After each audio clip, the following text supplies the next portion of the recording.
श्री गुरुचरित्र अध्याय 2।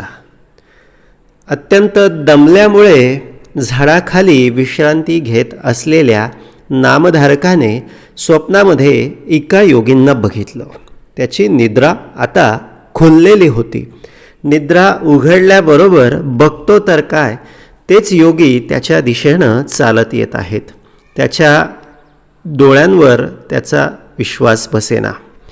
तो त्यांच्या सामोरी गेला, साष्टांग दंडवत घातलं। त्यांना त्यांचा परिचय विचारला।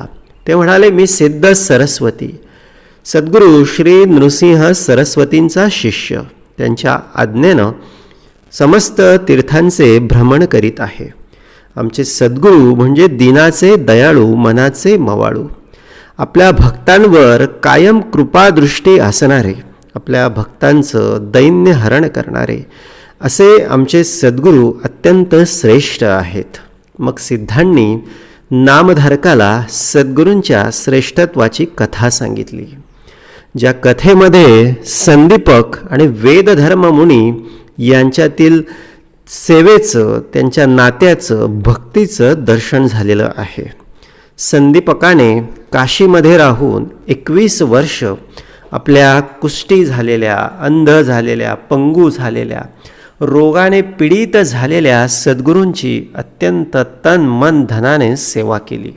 आणि हे बघून काशी विश्वेश्वर प्रसन्न झाला, तरी त्याने काही मागितलं नाही। श्रीहरी प्रसन्न झाले, तरी त्याने काही मागितलं नाही। शेवटी न राहून श्रीहरींनी त्याला आशीर्वाद दिला। म्हणाले, तू अमर होशील, कायम देवाच्या समोर दीपक त्या ठिकाणी प्रज्वलित केला जाईल।